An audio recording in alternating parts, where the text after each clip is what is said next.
Good morning, and welcome to Connections Radio Show, where we talk about ideas that matter. I'm glad you've made the connection and are with us today. I'm Lori Fitz, your host, and the goal of our show is to explore a wide range of topics that challenge us to see ourselves, our community, and the world around us in ways that get us thinking, but also giving us a call to action. What can we do when we make the connection? What are ways that we can support ourselves and others? And that's part of what we're talking about today. We have a wonderful guest who has written a book called Shattered. Laura Stearns wrote Shattered, Exposing the Open Secret of the Children's Theater Scandal, and it's a memoir of harm and healing. And Rick Bernardo and I had a chance to meet with Laura last week and learn about what she's doing now in her work that is informed by the challenges. What you may or may not know about the Children's Theater, it was a place of, in the 70s and 80s, of great acclaim, but it was also a place that painful things were occurring. John Clark Donahue was considered a brilliant but difficult artistic genius in the American theater in both the 70s and 80s. His theater, the Children's Theater Company and School, CTC, rose to heights of great critical acclaim. It was also a home to more than 24 sexual predators. In 1984, Donahue's arrest for sexually abusing male students threatened to close the theater's curtains for good. The theater endured, and the full truth of what was happening behind the scenes was swept under the rug until now.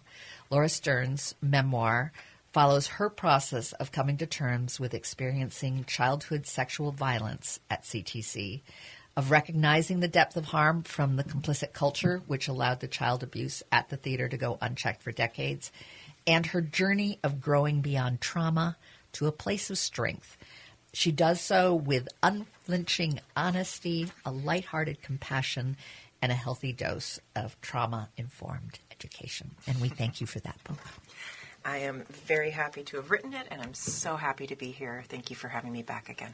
Absolutely. It was wonderful to have a chance last week, and if you have missed last week's show, I encourage you to go to am950radio.com and go down to Connections, and we do have the show posted, so you can listen to it. And this is a companion piece, but this show will stand alone, so if you've missed it, don't worry. We do encourage, no matter what, to buy the book. Yes, please. It's a great book. You can go right to Amazon and buy Shattered. I would encourage you, though, to consider going to Laura's website and learning more about Laura and her journey, and actually get in relationship with Laura through the website.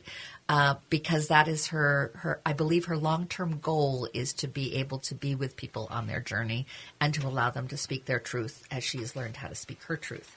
To get to Laura's website, it's paladinadvocacy.com. That's PALADIN advocacy.com. Welcome, Laura. Gosh, I'm happy to be here. We're so glad that you are. Even, the conversations are hard when we're talking about trauma and all of the stuff that happened, but it's just so important to keep talking about it and make it more accessible, the conversations around trauma, so that people will feel more comfortable talking about it in their lives. To normalize. That's right. The conversation. It's so important. But we're not all there, and so we want to make sure that the audience knows that if you need to take a break, you can listen to us on podcast, or you can come back and hear the next segment if there's a time. That's right. That's the beauty of podcasts. You can do them. Not many people will tell you if you need to take a break, don't listen. But we want you to listen. I know. Isn't that weird? But we want you also to take this in a way that you can best absorb it. And we are talking about challenging a challenging situation that took place. It happened. How Laura handled how it happened. And it's scary and it's hard, but it's also a blessing because of good things that came out of it in terms of changing theater and changing lives. And I think that's important to recognize. I want to first touch on the whole idea of the gift of noticing and how you just began to notice and what that was part of a turning point. And I've asked her to read from her book, page 185, that talks about some of all of that. Yeah, it just talks a little bit about what it's like to have this energy churning around inside of you. When I was younger, I was able to neatly compartmentalize my trauma, take the memories and lock them away in mental boxes. I could ignore the low hum of energy like an electric amplifier at the lowest setting. Slowly, over time, it got louder. I'd get blasts of power to that amplifier whenever my trauma was triggered, turning the volume up to 10 for stretches of time, then down to a tolerable 5 after my body would regulate again. During the quieter years of my life, the internal noise had leveled off to a volume I couldn't ignore, but was able to tolerate. And then the next line is, ahead. Litigation turned the volume up to 11, and it stayed there. Oh, jeez. And we'll talk about the litigation. I'm also interested when you were brave enough to say out loud, I was raped, and what that took to get to that point. It's so interesting, and I do talk about this journey in the book. I mean, I wrote in my journal as a girl about being raped, and I used that word. And then throughout my life, I stopped using it. Mm-hmm. And I would use words that felt more acceptable, right. like molested or assaulted or right. things like Sexually that. assaulted Yeah. Is a good safe one for a lot of people. Yeah. And the word rape is so hard to hear. It's hard to say. Yeah. It's an ugly word. And I just want to also mention, as I do in my book, as these kinds of words and these kinds of concepts are being brought up, it's so important for the listener the reader to take care of themselves. If you are feeling like you've got something coming up just by hearing that word, mm-hmm. please take care of yourself. Yeah. There's no point in harming yourself so that you can you really need to take it in your own time, in your own pace. Right. When you recognize this, it was over a period of time of like aha moments. Just wait a minute. Yeah, you could call them that. Yeah. What was that again? Well, it's funny because your gut, you sort of feel things, and what I learned as a young person was to just not trust that. Mm-hmm. I didn't really know how to connect to my gut, and what you thought was your gut may not have been. It was somebody else's agenda, really. Yeah. You get taught to stay quiet, to keep secrets, all of that stuff. The silencing. It's easy to do that with children. I mean, it's easy to do it with anybody, but especially with children, and which is why it was so prevalent at this particular theater. And the children's theater, as well as at churches and other places where there's a sense of spirituality, and there is a spirituality to the art of theater. Yeah, I mean, there is. So people will call it sacred. It's yes. a sacred space for some people. And there becomes a even bigger issue of how you are vulnerable in those situations, because there is a glory, but there's also a vulnerability that unscrupulous people can prey on. Yeah, they use it as it can be a lure, mm-hmm. for people, and because it's attached to something that is so dear, whether it's the school you're going to, the church you're going to, the program that you're going to learn things. When you're abused in a situation where it is really like coupled with that joy, mm-hmm. it's very hard to separate them. So if you have a relationship with somebody where you feel like you're getting, even, if you're abused by somebody that who is a provider of, your parent or whatever, you're not going to disrupt that because there's a higher need that feels more important. Yeah. So the trauma gets buried and you ignore it, and the shame keeps you quiet and all of that. Which ties into integrity, right? Integrity, but also I was going to mention there's an implicit cover in sacred places of what's unthinkable. You wouldn't think. It's the last thing you would think. So there's it's not intentional, but it's people will use that.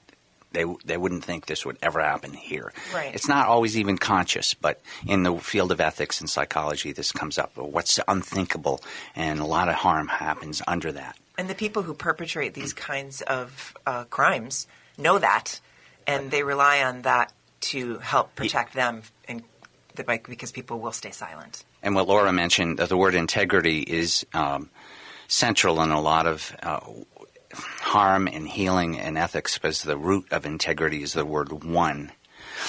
Same word as integer. And it just means, are we whole or not? And once something starts happening that was unthinkable in that rubric, in that world, in that sacred space, the integrity is gone. It's not whole anymore. They're not walking the talk at all. I mean, and anyway. And in your book, you walk through some of that breakdown of the integrity. I mean, there are times, I remember when you wrote about wanting to go back to the Children's Theater after you knew all these things had happened, but there was something about the place that you still felt that you wanted, that there was something important that happened there. Well, it felt like home, Yeah. you know. I feel like I found the part of myself that I was most craving, which was that connection to art. So the building itself was a symbol. And, you know, in the book, the building is kind of a character of its own. And we can talk more about that, you know, in a minute. But actually, yeah. that's exactly. I was fascinated by that because we've had you on the show, and it's been an interesting journey for both of us to have you over the years share along the journey. But I had never really thought about the theater as a place that has an impact and you have a relationship to, as if it's a whole character in and of itself. Yeah. And I do want to explore that. I want to explore that in the next segment. I also want to make sure that folks know about this book. You must read it. It's a wonderful book that not only documents, but helps you through the journey of dealing with trauma. So it is a book for everyone. Shattered, Exposing the Open Secret of the Children's Theater Scandal by Laura Stearns, a memoir of harm and healing. And you can go to Amazon and get it there. And go get it. It's a great book. We'll be right back.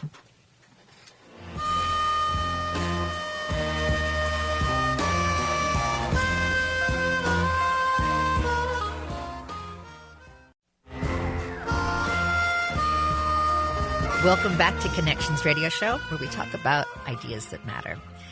And our topic today is the opportunity to be with Laura Stearns and her sharing about her book, Shattered, Exposing the Open Secret of the Children's Theater Scandal, a memoir of harm and healing.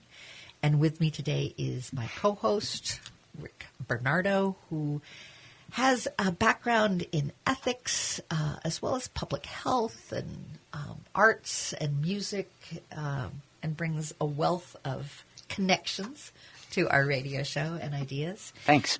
And Laura, who is a peaceful warrior. Oh, yes. I actually have a tattoo on my arm that has that term, peaceful warrior. Because you do believe in making change and leading the way. You did this in community and were inspired in community to do something because there were other women that were raped and other women that dealt with the challenge of shame and speaking their truth. Yeah. And you wanted the truth to be able to be shared. It's interesting, you know, back in the day, as we say, the story was about these young boys that were assaulted at the theater by Donahue, and everybody was like, "Oh, we got rid of the bad apple, and it was just, it's all better was now. Boys, and it's fine."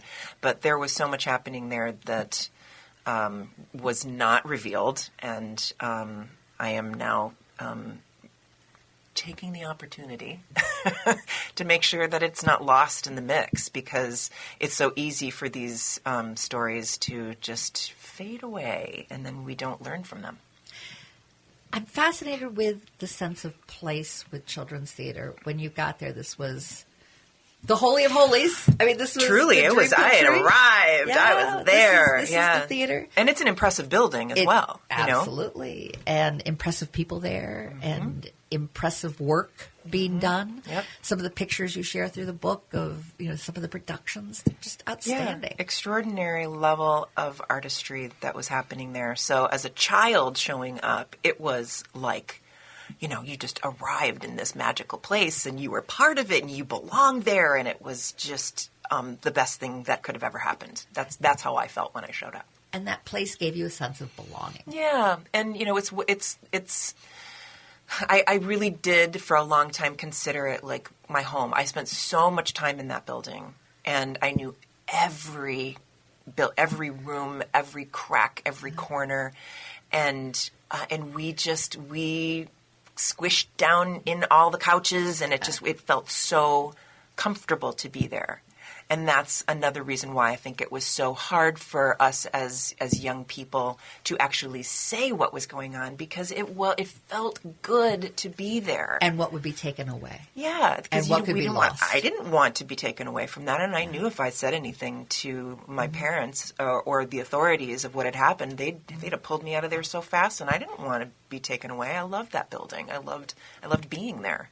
And there were I went back to work there, you know. And you knew that there were more than you were in the situation of being raped. I mean, at the time, I didn't know the level of it, and I didn't know just how many perpetrators there were, but 28 people were identified through the investigation. That's a lot of people, and that's a lot of young people, because these weren't just one incidents happening. These were people who were, doing it over and over and over too. I mean, the number of children that were affected is countless. I can't even, it's hundreds. You left the Twin Cities. I did. You moved away. Yep. And didn't want to be here. No, you left it behind, but then you came back. Yeah. And then where did I go immediately? That's what fascinated me. I know, it's so interesting. Yeah, I went back. It's like, horses, if there is a burning barn. That's right.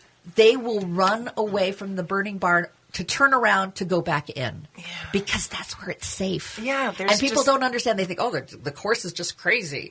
No, they know the barn is something safe. Instinctual, where you're like, that's safe. The home. Yeah. It wasn't. The theater is not safe, yeah. but we want to make it the safe place, even when it's burning. Yeah, and then I do say this in the book too about how the building isn't going to ask me questions. The building is just going to be there, and it's going to hold me. Yeah. I mean, figuratively and literally. And so it felt like going home. But you gave a tour to your husband I did. at the time, which I just loved. Yeah. Tell me about that. So we had come back to Minneapolis, and my boyfriend at the time, we hadn't been married yet, but I took him on a tour of the building because I was like, this is an incredible place. And he had some experience as a young person doing theater in Boston. So I thought, he would completely understand what it was like to be in a theater school like I had been in. And I told him all the stories we walked through and all the different, rooms and everything and all the stuff that happened. And we got out of the building and I said, so what do you think? And he just turned to me and he goes, That's really effed up, Yeah. It's not normal. And I was like, what? It was I was 22. Wow. So I didn't, until that point, really didn't understand the level of harm that had happened in that building. And you knew you wanted to leave. You left. I left, yeah. But when you came back, I love that that's the aha moment of like, oh. But it had context because you left. Yeah. But there was something about having another voice. That Yeah, was able it really to affirm. required that for me, and I think that's something sadly for a lot of people who were there at the time. They haven't allowed that aha moment to sink in. Like, they've heard the stories, they know horrible things happened. It was the open secret, right? Absolutely. Yeah. I mean, people knew all over the place. They were telling stories. I've heard so many stories about, my dad said I couldn't go there because of, Donahue was, predilection for, molesting boys. This was before he was arrested. Right. Like, people knew this. This was not a secret. I mean, it was an open secret. It was an open secret without outrage. Yeah. The power of naming something. Wow. Oh, even effed up. Yeah. And it was a different word from that, but we use effed. Yes. The right word to use for radio. Right. That's but bad people enough. can all use their imagination. Yes, exactly.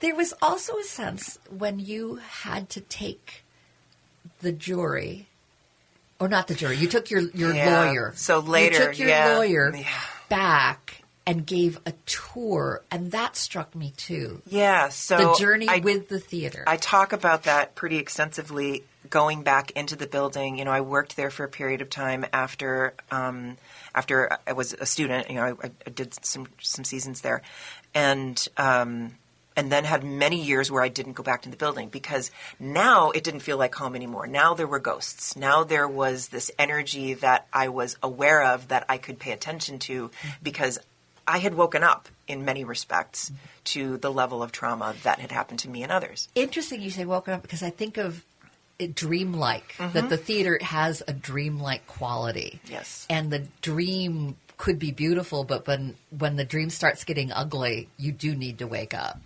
That's a nightmare. It's no longer a dream. It's a nightmare. It's part of the prevalent or the persistence of trauma is that we don't want to wake up to the reality of what's happening. It's horrible to look at. So going into the building, here was this like literal brick and mortar place that I knew now at that point how much harm had happened in the building. So going in there didn't feel safe anymore. And walking through all of the different rooms and my lawyer had said, please point out these different places. There's a bathroom that one of the litigants had said they were assaulted in. And so he wanted me to point that out. And here's the boys' locker room where Donahue used to go in and, could be in the showers with the boys. It's like all of these horrible spaces.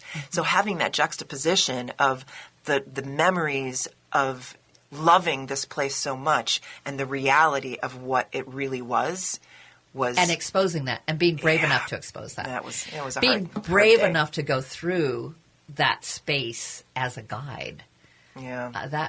And in addition to all of this, you did not expect everyone that came to come. You had insurance people there that were on the other side. The lawyers for the insurance companies were on the tour as well, which was and I loved how you talked to the lawyer. Like, do I have to look at them? And he's like, no, nope. You don't have to. You can pay no attention to them. This is, and then you did. Yeah, and that was definitely a sense of empowering through, the litigation was very, very devastating in many respects, but there were elements of it where it was a reclamation, reclaiming the power that I'd given away. And for them to say, yeah, you really literally do not even need to look them in the eye. That felt really good. Yeah. And it was your chance to tell your story. And we'll continue to learn about the trial. We hint at it in that you had litigants and whatnot all there. Yeah. But in the next segment, I want us to talk about what led up to the trial, what happened in the trial, the lens that you needed to have in order to go to trial, which is important. It's difficult to listen and process some of this because it is so hard to think back on what damage took place.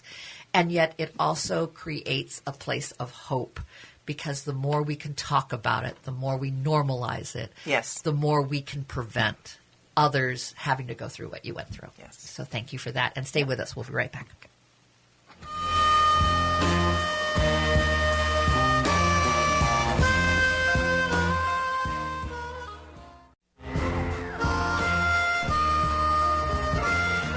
Welcome back to Connections Radio Show, where we talk about ideas that matter. I'm Lori Fitz, your host. And my co-host today is Rick Bernardo, who is an ethicist. Is that right? Ethicist? It's easy for you to say. It wasn't easy. And an artist and a writer and a musician and a public health advocate and many things, and brings insight to thinking about the right and wrong of all of this and goodness and badness and naming things and creating integrity. Yeah. Just sometimes helping naming things, which is a lot of what we're going through here with Laura. Laura Stearns is our guest, and we invited Laura because she has not only great insights in life in general, but she has just written and published a book called Shattered, and it's exposing the open secret of the Children's Theater scandal. And an important part of the title is also it's a memoir of harm and healing. Yeah, that was important for me to get in there. It is. It is. On the cover of the book. I wanted people to know that it was not just a horrible story, because it is, but there's also real elements of care and healing in it. And there will be a part 2. There is a companion book, yes. Yeah. Coming out in 2023. Yeah. She has her next book, Daring Daring to Heal. Daring to Heal, Growing Beyond Trauma Through Awareness, Acceptance, and Action. I love action because that's something that we always ask our audience to think about in terms of if we've made a connection, if we've got an idea now, what are we going to do now? Yeah, and at the end of the book, I do have a bonus chapter in the end of this book of Shattered that gives a little taste of what that book is about, which I'm excited is included because I think it's important for people to know that there are things that you can do, that we don't have to just sit with this horrible story. You can actually do something. The other thing, I was going to save this till the end, but I think we can share now. You also have an audiobook coming out. I do, yes. So I really wanted to provide a way for people to absorb this book that was easier and that where they could hear my voice. And I read the book because for some people, just trying to read the text is very, very difficult. Your brain fogs over. You can't focus on the words. And not just people who were there, although that is a primary audience, but anybody who's experienced, especially sexual violence, it can be very hard because you just keep finding yourself. So it's a little easier to just listen. So I am very grateful that that's going to be coming out in about a week or so. And if folks want to learn more about you and your blog and have a continued relationship with you, you do have a website. I do. Paladin Advocacy, PALADIN advocacy.com. And it's a great place just to check in. Yeah, I write about a variety of other things in my blog. I haven't written much in it lately because I've been writing these books, but there's quite a few things on there, and there's more information about CTC too, and some links to other things, and I'm proud of that website. I think it looks pretty good. It does. For this segment, we talked about having you share about going into the trial. In our conversation, which, by the way, started last week, and we are now continuing it this week. Because there's so much here. There is. And I also wanted to lead the way for you to be able to share about your next book that you just did, which is great. But there was discovering that there were others, and as many as there were, that dealt with this was part of an impetus to move you from one to the, from like, well, maybe I can handle it, and to no, I need to do something more. I need to do this for others as well. Yeah, I really do carry. It's not a weight. It's just a sense of needing to care for those other people who don't necessarily have a voice. I dedicated this book to those who couldn't speak. Yeah. And I have a tattoo on my arm that so every day I have this sense of needing to stay active in the conversation so that people who don't feel like they can at least have some way that they're being heard and seen. So tell me what it took to go to trial, to have a lawsuit. Well, let me tell you. Yeah. I happened to write a book about it. Yeah. It was, I don't regret having done it, but it was probably the hardest thing that I did, because revisiting the trauma is one thing, but then being re-traumatized by the system itself is really, really devastating. It becomes more clear, doesn't it? Yeah. What were the factors that kept you silent, and what are the factors that keep everyone silent? Yeah. So tell me about that. And rape culture is such a dominant narrative in everything. I mean, everything. So when there's one point in the trial where the defense attorney saw a picture of me up on the screen at the age of 15 and turned to the jury and said, well, she looks a lot older than 15. Like that makes it okay. Like that makes it okay, right? No matter how old you are, it's not appropriate to rape. And that is a woman saying that. So that's the way we still So it's almost like being these narratives complicit with, within the system. Yeah. And it's a way to and that's her job too. I got to say, I know that's what it's your job to put as much doubt out there as possible. And I think there's ways, this is part of why I wrote the companion book. There's a section in the book about transforming the litigation process.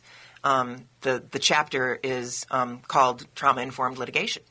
And that's what I learned in the process of going through this, how damaging it is. And, I wrote this book because it's a book that I wanted to have for my, I wish I'd had this book to read, right? And with this other piece, it's like I want other people to have the litigation process I didn't get. So I want to inform, lawyers how to really care for their clients, how judges can really care for people in the courtroom. How to reimagine that. Yeah. It's re-scripting. Yeah. That incident of she looks older than that. That is a classic insidious rationalization. Yeah. It's a rationalization means you're making something sound reasonable that goes against your commitments, and you know it. So anyway, and why, just a name. Yeah. And why would it be okay if someone looks older? Again, it's that blaming the victim, Yeah. and the victim somehow created their circumstance by the way they look. Yep. It's classic victim blaming. And it's, I think for a lot of people and for women too, I don't know the history of anybody who was involved in this on the legal side of things, what their history is, but I know women, we have tended to downplay and downgrade our experience since the dawn of time, because it's easier to be present to that reality than it is to what really happened, which is I was harmed. And it's easier to go, this guy was a jerk than to say he raped me. That's a really, really hard truth. So we do that. And women do it to each other. Yeah. And one step further, your rights were violated. What you have a right to was violated, which is unfortunately something that we're facing in society right now. What are women's rights? What do we have control over? What can we say, no, that is my right and that's not your right? But it's there's a lot of pushback that's happening, and hopefully the pendulum will swing far enough in the other direction that will maybe get some balance here in the next. I would say when anybody has a right, there's a coincident responsibility for everybody else to withhold that right. So responsibility, I would always remind people, doesn't mean necessarily blame, but it means you have an ability to respond, and that can be powerful for anybody. Just be responsible. Doesn't mean you have to feel bad. Just be in action, be aware, accept what happened, all of that. And stop accepting unacceptable. That's a huge piece of it. That people will just, Oh, sure.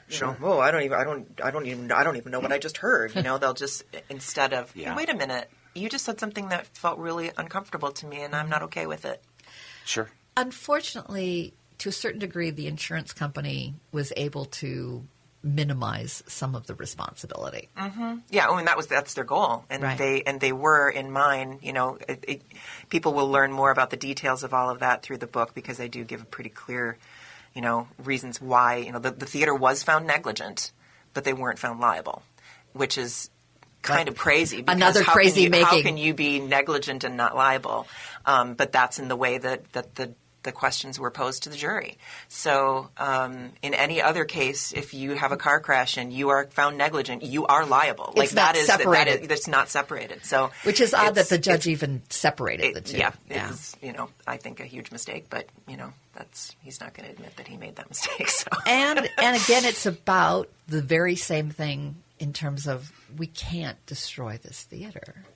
There's still that sense of they allowed the executive director to get up and talk about the theater today and all these great things that they're doing, and yet other women who were girls at the time who had been abused were not allowed to testify because it happened after I was assaulted. So why did you allow the theater to say what's happening today And not that include. it's not balanced. Doesn't Right. seem consistent. It's not consistent. And interestingly, it's a way of making you kind of the villain again, which is what you were afraid of as a child, I'm sure, is that I don't want to destroy this. So it's tapping into that re-traumatization of I did not want to speak out Yeah. because I didn't want to destroy the theater, but I have a right to speak my truth. Yeah. And we have a responsibility as a community to hear that truth and make changes based on that. Yeah, and again, if I say this in the book, had I been the only one, if this was just about me, I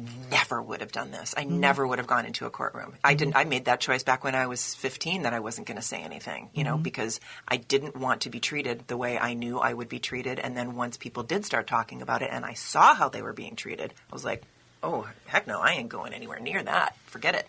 So how did you take care of yourself during that time? The care really came from, and I will credit Jeff Anderson in part of this because he said you need to create a system of support around you. So he encouraged me. I was like, can I tell people what's going on? He said, you tell people whatever you want. You can tell any part of your story. You are not, there's no gag orders or any of that. It was like, this is your narrative. You get to say what you want. So I did. I started just building that circle of support. And it was critical because, trying to face this kind of, barrage of attack really from my opponent, if you want to call it that, you need to have an army of people holding you up. And Peaceful I really warriors. did. Peaceful warriors. And most of them were, close friends and family and other theater colleagues, but other litigants who were part of, my history, people that I knew back when I was a kid. And they all we circled around each other. I wasn't the only one in this. This is the thing that should be really understood, is that mine was the only one that went to trial, but there were 17 people who filed suits, and it could have been hundreds. And with that, support is part of what allows you now today to look at what you can do for others. Yeah. How can we support each other, and how can we help each other find our own healing from the trauma that we've experienced in our lives, wherever it came from. And in our next segment, at our end segment, we'll share a little bit about the book that was part 2, which is originally all part of one book, but that you realized needed to be 2. Yeah. So we'll hear more about that. Yes. Thank you. We'll be right back.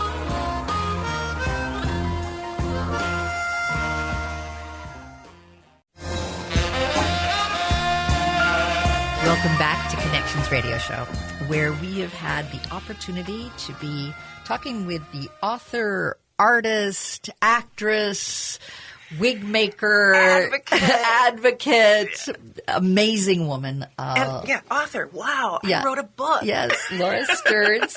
She wrote Shattered, Exposing the Open Secret of the Children's Theater Scandal, a memoir of harm and healing. And also with us today is my co-host, Rick Bernardo, who has a background in ethics and art and public health as well. So lots of threads for us all to pull in looking at a terrible time at the Children's Theater where children were harmed. Yeah. And your journey of discovery of harm within yourself and that trauma, your journey in taking them to court to have it be out loud. With other women that were willing to be peaceful warriors and say no more. And there needs to be a change. You've helped make change in theater. People are now taking individual oaths, and theater companies are taking public oaths to make a difference and protect children so that this will not happen again. What I'd love to have you also share is not only PaladinAdvocacy.com as her website, as a great place to get to know Laura. What I haven't shared as much in this hour, we also had Laura last week, is how wonderful the book is in terms of walking you through your own journey and tapping into trauma. All of us have had some kind of trauma. Yeah. No one escapes trauma in this lifetime. But we don't know how to talk about it. We don't know how to admit it. We don't know how to look at it. We don't know what the signs are. And you navigated this book to help tell your story. But your next book that is the next step really looks at the healing process. Yeah. When I first handed the manuscript for this book over to my publisher, it was 122,000 words. and he "Oh, looked at my." me and he said, and that was just the first draft. And he said, this is 2 books. So we battled about that a little bit. Not battled, but we, debated about it and decided to split it into 2 books. But one of the pieces why I wanted it to be that huge volume was I wanted people to learn how to. The dog's flapping his ears. I wanted to learn. I wanted people to glean some of the experience that I got through learning about my own trauma and how to take care of myself, so that people would learn how to take care of themselves as well, and how we can shift our own thinking, how we can shift rape culture, how we can shift the litigation process, all of that. So in this book, I inserted throughout it several what I kind of call public service announcements. Now this is a PSA. Because I think it's just super important for people to recognize that they're going through, and this is a journey, and they're not alone. I'm with them, and I'm holding their hand while they go through it. Can I read one of the things? Please. So this comes after I've revealed a couple more assaults that happened to me later after I left CTC by a couple of other men. And sometimes we don't really recognize what harm looks like. Right. We don't see it as what it is. So this one says, reading about these events might cause you to reevaluate your past. If you're questioning whether you had an experience that could be categorized as sexual violence, please take a break. Nourish your body with something healthy and find someone to talk to for support. And I do that throughout this book. And the second book is really about action and taking all of this information around, I do a little bit of trauma informed in the first chapter of the book. And then in the second book, it's a deep dive into how we are all affected by this thing everybody experiences and nobody wants to talk about. Would you also share about the Sexual Violence Center and the 24-hour? Yes. So I'm currently working as a victim support advocate at the Sexual Violence Center in Minneapolis. We serve Hennepin, Scott, and Carver counties, and we have a 24/7 crisis line that people can call if they are experiencing any resurgence. And the number is 612-871-5111. Thank you so much, not only for the work that you've done in creating this book, but the story of your willingness to tell truth to power and make some changes. Absolutely. There's great possibilities here for being whole. Yeah. Thank you. And please join us for the celebration of the launch on October 21st at Open Book. Yep, you can sign up for it. it. Find out about it on my website. Absolutely. Go to paladinadvocacy.com. Thank you. Oh, .org. No, it's a .com. Oh, it's a .com. .com. .com. .com. Glad that's at the end.